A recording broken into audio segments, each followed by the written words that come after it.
Esta temporada 3 ous, partida color vermell, un mitjana color verd, un blanc de color groc.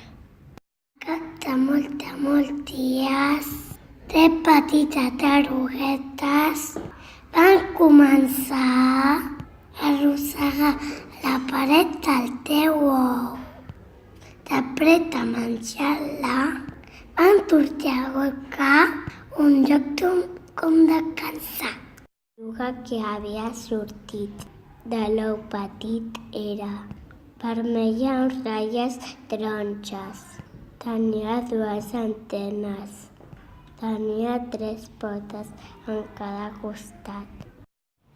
La taruga que havia sortit de l'ou mitjà era verda amb ratlles taronges. Tenia 2 antenes. Tenia 6 potes en total. La taruga que havia sortit de l'ou gran era groga i verda. Tenia 2 antenes. Tenia 4 potes al davant i 2 al darrere. Al despertar, van buscar fulles fresques i verdes. Les taruguetes menjant,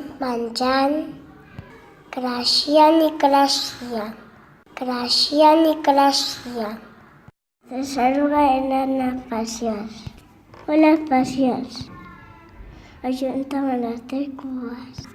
Anem a poder de fer llum. Una llum que il·lumina tot el bosc. Té la baixa pujolers, però havien de beure molta aigua dolça. Te treien a la puja, les llacs i els rius. Talien una tassa baixita on podien guardar tota l'aigua que volguessin. Els dies de molt sol, l'aigua s'evaporava i el vapor pujava cap al cel. Allà es creaven els núvols i quan estaven carregats de moltes i moltes gotetes d'aigua, descalabraven i deixaven anar. Una gran tempesta donava a omplir rius i llacs. D'un temps van tenir un gran problema. Durant molts i molts dies no va ploure. L'aigua dels rius va desaparèixer. L'aigua dels llacs es va evaporar i les fulles començaven a assecar-se. Les tarugues van repartir l'aigua de la capsa perquè els animals poguessin viure a prop. L'aigua de la capsa també es va acabar. Preocupades perquè li passava el temps, van voler viatjar fora del seu bosc per si trobaven aigua per poder sobreviure.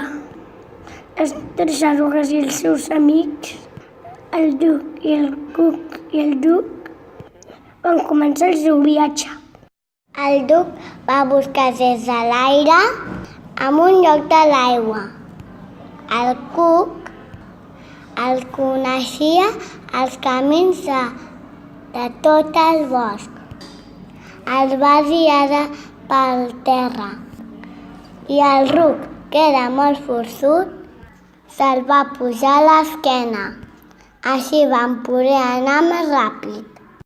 Van anar per muntanyes plenes de plantes i flors seques.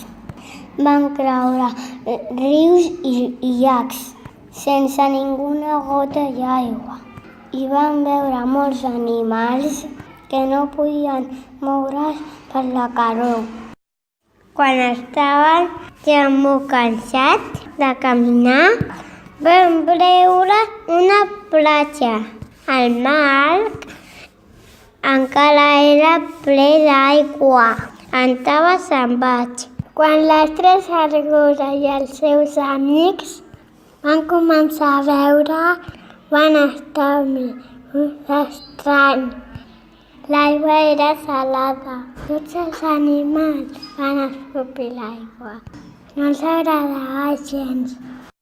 L'alta i la saluga, en canvi, van seguir bevent i sense adonar-se van separar la sal de l'aigua. L'aigua la van guardar dins la capsa màgica i van menjar una miqueta de sal per veure quin gust tenia.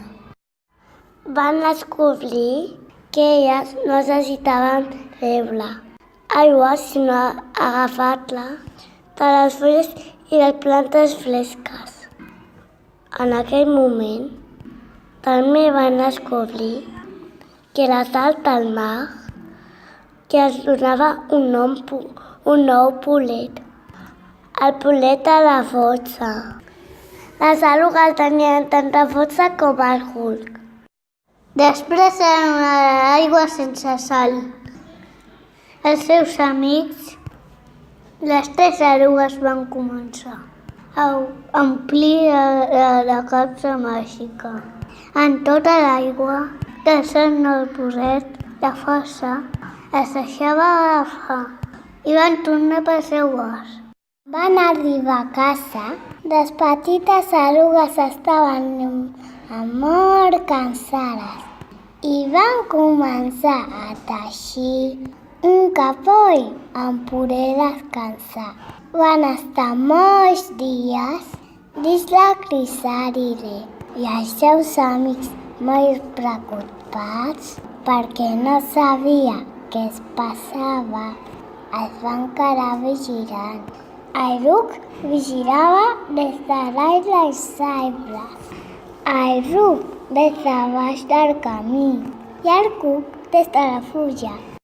Van esperar i esperar fins que un bon dia les 3 crisàlides es van començar a trencar per dins. És com si fos màgia.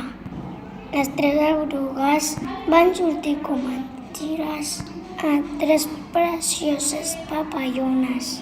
Les 3 papallones van menjar un polsill de sal i amb tota la força van agafar la capsa màgica i van volar fins als núvols.